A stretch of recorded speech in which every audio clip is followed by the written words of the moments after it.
Hello again, and welcome to War Stories, Media War Stories, behind the scenes tales from the front lines of the media. I am your host, Tom Curley. How are you all today? Of course, we will continue our never ending series of talking about all the crap that went on behind the scenes in our careers as broadcasters.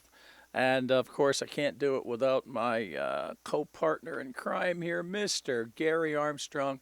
Garry, how the hell are you today? Doing doing well. I mean, we're just getting into the holiday season, which means all things and beyond that. I can say that I didn't overeat with yesterday's holiday. My stomach said to me at some point, "Good fella, don't push it." So we're all good right now. And listen, we should tell our viewers that we're doing this show 2 hours later than we normally do the show.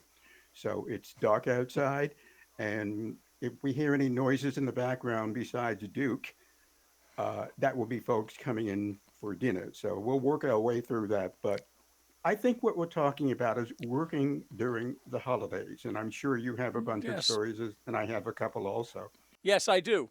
I do. I do. But before we get to that, I have to address something completely different.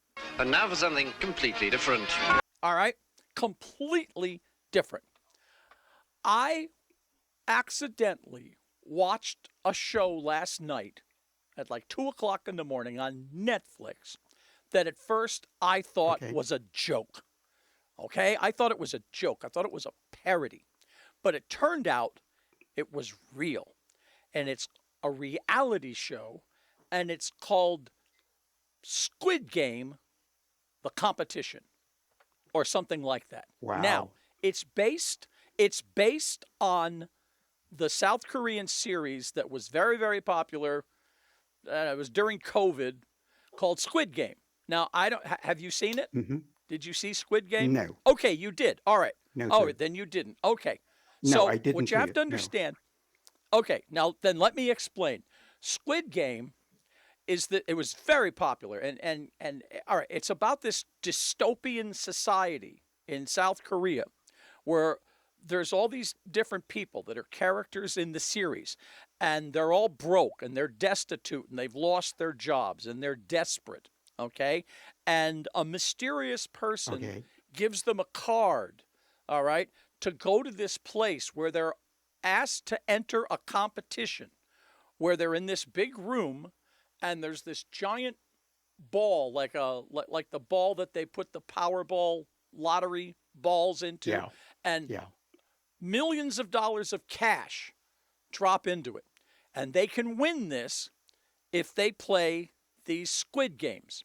And each of these games are Okay. based on children's games, mostly South Korean Right. children's games, but children's games that we all have played. So the first one, and there's like, I think, 250 contestants, and they're brought into this giant room, this dormitory with like 200 bunk beds, and they all wear the same outfit with a number on it. They're just a number. And the people that are running the game, and I'll show pictures of it, are all dressed in red Okay. with these weird masks. You can't see their faces. And the first game is called Red Light, Green Light, which is a game you all played as a child, right? But there's this Yeah. giant robot doll, all right? And everybody has to cross the finish line in front of this doll. And the doll turns around with her back, and they go green light, and then everybody runs, and then she turns around and goes red light, and everybody's supposed to stop. But the robot doll has all these cameras, and anybody that is still moving when he says red light are shot. All right? Brutally murdered right in front of everybody. Gory, Wow. blood everywhere. Okay? Wow. And then it goes, Yeah. then he turns around green light, and they come red light, boom, more. So by the end of the first game, half of the people are dead. There's carnage everywhere. They're horrified. Okay? So at the end of the first game, the leader comes and says, anybody that doesn't want to play anymore can leave. No harm, no foul. And to which basically all of them go, fuck yes, I'm out of here. What the hell is this? All right. But as they go back to their lives, and their lives are still so horrible, and they're still broke, and they still have no hope of getting ahead, they all come back and play the game. And and each new game, there's more money. And each game Right. is more brutal and more people die. All right. So the whole point of it is, how effed up society is and capitalism and Yes. all sorts of things. So, what did some network executives at Netflix or the producers of this show decide? What was their take from this dystopian series? Hey, that'd Hmm. be a great idea for a real reality show.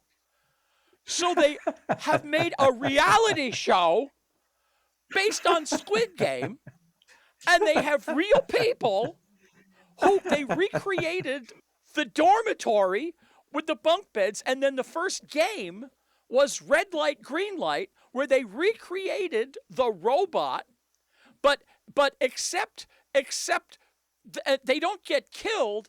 They have little squibs around their neck or their chest that if they're caught moving, it explodes.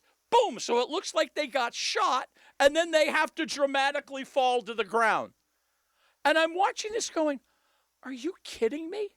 And it turns out two people are suing the show because they got hurt during the filming of Red Oh, Light, for Green Light. heaven's sakes. And we're going like, didn't any of you watch the real show? At least Right. you're still alive. And again, like, who in their right mind would think this is a good idea to do it? Who in their right mind would agree to be on it? Well, apparently it's the largest award in a reality show, $4.5 million. I literally only watched half of it, and I left. And then I read all the comments about this article, and everybody went, who in their right mind would do something this monumentally stupid? So I just had to get that off my In, chest. in the words I, of Harvey Korman from Blazing Saddles, kinky, Kinky. kinky. I love it. kinky, So kinky, kinky. yes, and not too Jewish. What? I know how we can run everybody out of Rock Ridge. How? We'll kill the firstborn male child in every household. Too Jewish. Oh my God. Yeah. So anyway, I just had to get that off my chest. Oh, So well, I'm glad you we're did. taping this on we're taping this on Black Friday. And no racist, That's racist. overtones. By the way, do you know why it's called Black Friday? Why is it called Black Do you? Friday, Tom? Huh? Okay. Because traditionally, this is the day that most retail businesses around the country, especially like Macy's, all the Yeah. big box stores, all the small retail stores, this is the day where they actually their profit and loss books go into the black. In other words, they actually have made more money than they've spent out. They're in the red all year until this day. And because of the crazy sales and stuff of this day, they go, and that's why it was called. And I assume most people know that, but I would not be surprised if almost nobody knew it. But anyway, we're Well, recording on Black Friday, and back in my working days, I would be assigned because I was usually the first or second reporter in. And they would say to me, okay, this is going to be the big story today. And I would just look with a straight face and they would say, I know, I would ask, so what story am I doing? And they would say, well, Garry, it's yours. It's Black Friday. And I would pause, still with a straight face, and say, no way, that's racist. That's blatantly racist. And I would turn around and say, hey, can you call the lawyer, the one from the NAACP, and see if we can get Al Sharpton too, because they're dumping on me again. They're having me cover Black Friday, and I think it's a head-on full suit because obviously I'm doing this and it's racist. And they would just look at me and they would be thinking how to apologize. And I would say, well, I don't see Red Friday. I don't see Yellow Friday. I don't even see bloody White Friday. But you're giving me Black Friday? I'm not going to accept this standing up. And then I would turn around and you could hear the laughter in the background, and the suit still didn't get it. But I love it. I always wondered about the genesis of Black Friday. Lots of people shopping. Yeah, and also this whole the riots, they now they call them, what is it, doorbuster sales, where the people literally bust down a door and run rampant, get into fights. I mean, people have been injured, in the stampede to Yes, get a yes, waffle iron at 60% off, or a big screen TV for $50. And I yeah. don't know. My It's favorite also, is, and I'm sure you've heard of it, or your wife has. Uh, I'm trying to remember the department store that did this, but this is where they had bridal wear, sales on bridal wear apparel. And it would start at 8 o'clock in the morning and perhaps an hour earlier. And it would turn out to be like Clash of the Titans. Women were literally going after each other, fighting for the gowns. And it was, yeah, it really it was was like a Billy Wilder film or a Zucker film. I mean, women yeah, kicking and fighting and gouging, and fighting. it, Right. what people will do. It was some famous it was some famous bridal outlet, and they would have a similar sale. They were like used dresses, and you're right, they would come in there and get into fist Oh, fights. yeah, yeah. It's a uh, You didn't have to reality show. encourage people to do anything. This was really normal, No, not no, normal, but yeah. their behavior. Capitalism run wild. There you go. There you go. We're talking about working in the holiday season, and this is where you and I will share with our audience that it's the season where you watch your favorite movies, and everything has sort of like a Hallmark Channel ending or plot. And they always suspect that that's the way it is for those of us in the news business. I don't think we were working in a Hallmark Channel environment, were we? No, no, Nah. no. I don't know about you, but I loved working holidays. Um, I would ask Why? to work for holidays. Well, a couple of reasons. One is you got overtime. All right, it was a guaranteed overtime day. You had some extra penalties. Two, um, they fed you. At the broadcast center, you got everybody got a ticket, and you'd go down to the cafeteria, and for some reason, the chefs in the cafeteria, they would go all out. They would make a turkey dinner, a complete turkey dinner with all of the sides, and it was Wow. actually really good food, I'm much better envious. I'm than very the envious. yeah, much better than normal fare. So everybody got fed for free. There was a camaraderie of we were all the ones stuck working on the holidays, which sort of made it fun. The commute was fantastic because everybody was home. Right. The parking, you could park literally right across the street from the broadcast center, and you didn't have to put it in a garage. That was great, and most importantly, I didn't have to go to a dinner at my then in-laws until much later, and therefore avoid the annual holiday meltdown fight between my ex-wife Yeah. and her great aunt, and the drama that ensued every year. Okay, Oh, yeah. and Yeah. and the other nice thing was the joy of this the serendipity, plug for Marilyn's blog, of driving to New Jersey with no traffic, and I would always every year find, usually on WNEW, they would play the full version of Arlo Guthrie's Alice's Restaurant, which was Right. about I Thanksgiving. remember. And it was just Yeah. such a, on Thanksgiving Day, oh, I found it just by accident. And, life was just good. It was good. You mentioned NEW, WNEW, and I share something with you there. And when my folks were still alive and the family were living in on Long Island, and I would have to drive down to from Boston. And as soon as I got into broadcast range, I went from whatever I was listening to the NEW, and they had either if it was Thanksgiving, they had the Yellow Guthrie Marathon that you mentioned, or they would just have the A list of music from the American Songbook, Sinatra and Bing Crosby and Rosie Clooney and all that. And listening to that old music, it took some of the sting out of that horrendous drive that everyone was going through. But having music that you loved sort of soothed the soul driving in that madness. But we're getting away from, I think, the topic here. And I did say I envied you how they treated you and fed you at your place.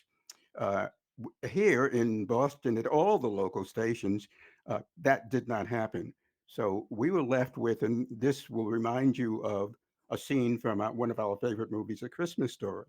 We had no place to go to have dinner if you were not married, and all the restaurants were closed. And the only restaurant in Boston that was open was, yes, the Chinese restaurant. And if you remember that scene from A Christmas Story, you walked in and you knew there was not going to be turkey, but you would just out of tradition ask, and they would say, no, but we have something that's even better. And they would bring out the duck or something else, a General Gal with a Santa Claus figure on top of it. And the staff would come out and they would sing Deck the Halls, but it was not quite Deck the Halls.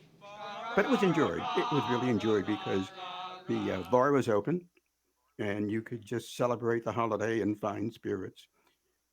It was, Yep. Yep. it started out as a complaint, but I have really affectionate vibes about that because we were the only ones working. That was the only restaurant open, and we were kind of like an ensemble group of people who were working when everybody else was home. So I guess the complaints That's right. I think they give in to the serendipity, as you put it, of how we celebrate Yeah. holidays. And one other Yeah. story Yeah. before I forget, we still had to put a newscast on, and we could easily put together reports, features about people celebrating the holidays. And one of the traditions we had were on air people used to dress up as Santa Claus and ring the bells.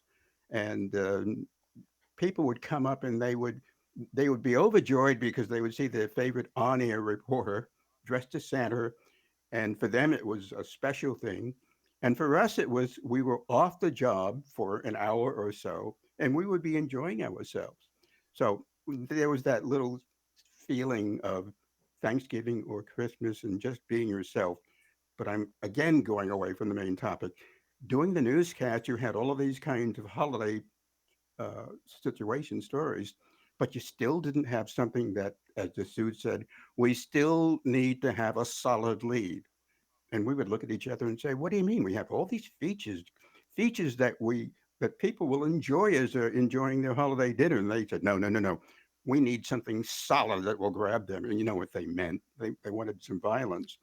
So the person editing let's say, the 6 o'clock news would sit back and look at the list of stories and say, okay, this is the bottom of the A hole, the top of the B hole. We still don't have a big lead that will grab the audience as they sit around their table because they won't be talking to each other about holidays. They'll be waiting for that gut story. One year, it came up to, I think, 20 of six, quarter of six, and we heard that there was mayhem in the Boston Common. Long story short, they were holiday celebrators, families, I guess, walking around Boston Common, and the local animal shelter reported that the dogs had gotten out.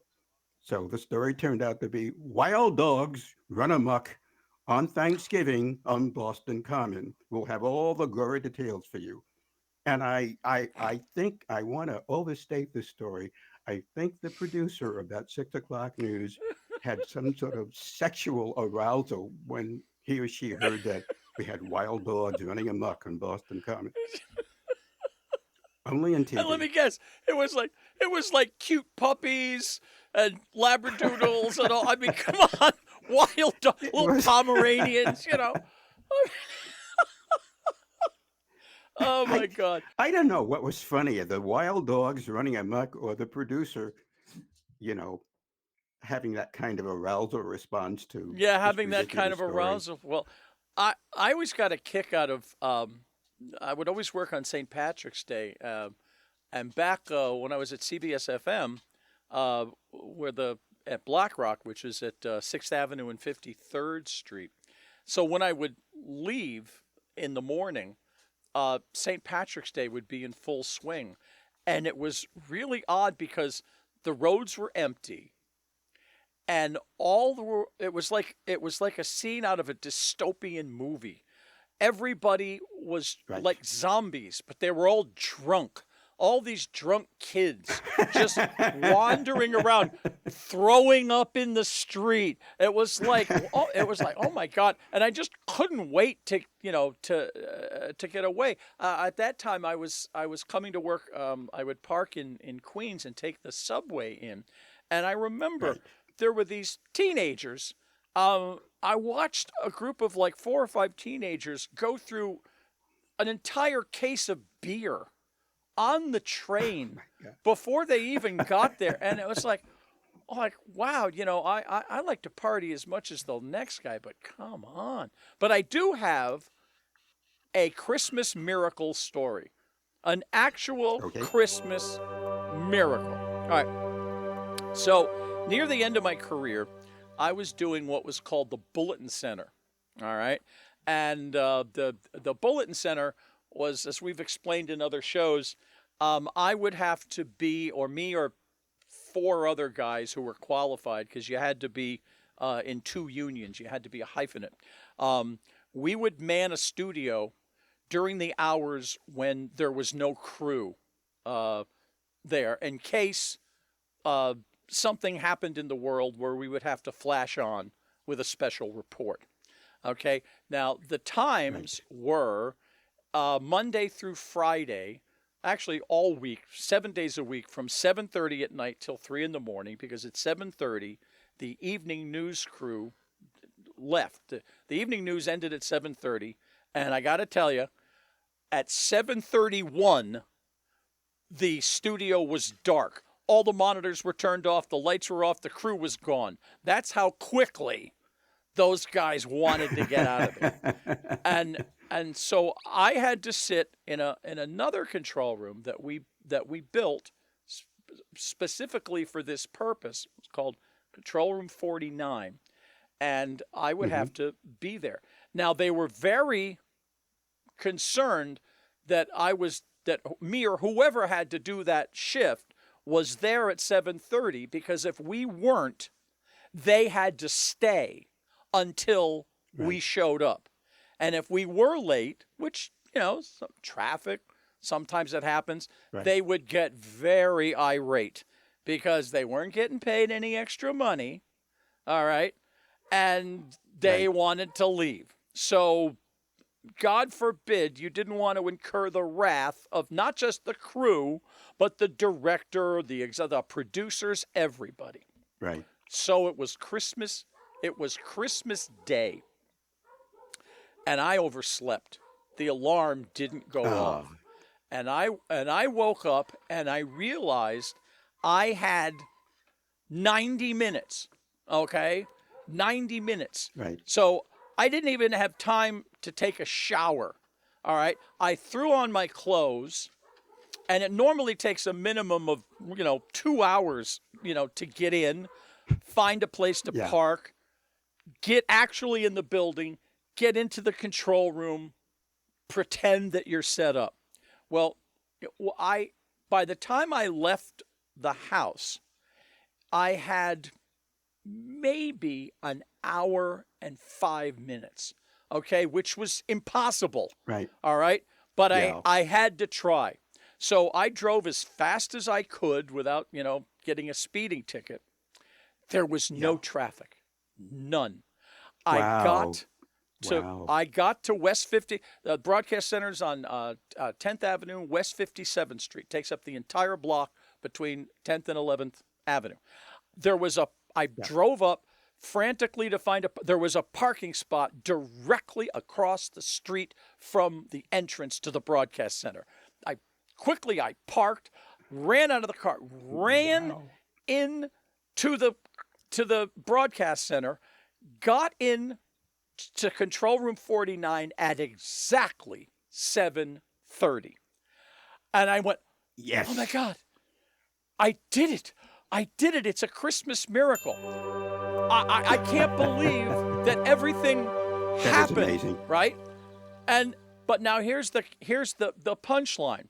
This was the one day nobody bothered to come in and see if I was actually there.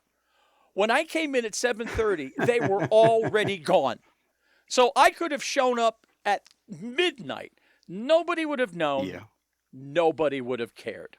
But it was, in my mind, an honest to A God Christmas miracle, Christmas indeed. miracle. Yeah, just I'm too amazed that wacky. there was Um, no traffic and that you found that spot. I mean, that None. just doesn't Oh, ever I know. happen. No, it never happens. Just never happens. And it was like the perfect spot. Matter of fact, it was so perfect. Uh, Anybody that watches this in New York and watches Channel 2 local news, uh, they always end, and so does the evening news to this day. They have these wide shots of New York City. All right, they're always out of Right. focus, but they're so. The reality is there is about 3 or 4 security cameras that are around the broadcast center, and you have access to them in the control room that does the evening news. And so I used to be able to go in and access those cameras. Well, one of the cameras was Right. right outside the broadcast center, which they also used as a bumper shot. And it was robotic, Right. so I could move it. So I would move it when I could park my car right across the street. I would move that security camera so I could see my car. So all night while I Right. was doing my shift, I would have a monitor up where I could always see my car, just in case anybody tried to break in, or just for the security of knowing that Yeah. your car was Yeah. going to be there when you left work. So oh yeah, well we utilized all this incredibly expensive and advanced technology for for really good things. But yeah, that was it. Holidays, like I said, holidays were fun. Um, I didn't it didn't bother me at all. There's a certain camaraderie about sharing a Yes. holiday, Yes. with your coworkers, and you all get to sort of feel like, oh, woe is me. I'm missing the holidays, you know, and then they were all Yes. really what they were really thinking is oh, lucky me, I'm avoiding the holidays. So that's that. I had just That's that. I understand clearly what you're saying about avoiding the family dinner, but back then I would have received at least 3 or 4 calls over the course of the previous couple of days from home with my mom asking, "You're going to be here, right?" Yes, yes, mom. Unless there's a breaking news. No, I don't want to hear anything about breaking news stories, my son. We expect you to be here. And don't tell me anything about the news business being different. You'll be here. Yes, mom. But, and she said, I don't want to hear. And I said, Mom, but they have murders on Christmas. And she said, we don't want to hear about that. You just better have your pretty face here at the house and the breaking news be damned. So I knew my goose would be cooked if I didn't make it down. And I didn't have the luck that you had and with your story you just told. I always encountered heavy traffic as I got into uh, the highway. and I always wondered how would I make it through. And here's where it meets up or parallels what you just told. At some point, getting out of Boston, getting out of Massachusetts, getting out of New England, as I hit, and people who live in the area will know what I was talking about. I dreaded hitting the Long Island Expressway, and lo and behold, that one Christmas that I had warned my mom about, and where I knew I was not going to make it. This is where your story parallels up really nicely. The Long Island Expressway, no traffic. So maybe that's a little bit of a Christmas miracle. Who knows? That's no, that is a Christmas miracle. That is a Christmas miracle. And on that note, we did it again. Another half hour has gone by. So happy holidays to everybody. Let's quickly get through Yes. the plugs. Serendipity Seeking Intelligent Life on Earth, Maryland's blog. We all contribute to it. It's great. Read it. Voicescapes Audio Theater for the best in audio theater, comedy and drama. A half-hour radio show. God damn, that is a funny radio show. And of course, my sister podcast, Get Off My Lawn, starring me, where we talk about life, the universe, and everything. So until next week, all I can say is see ya.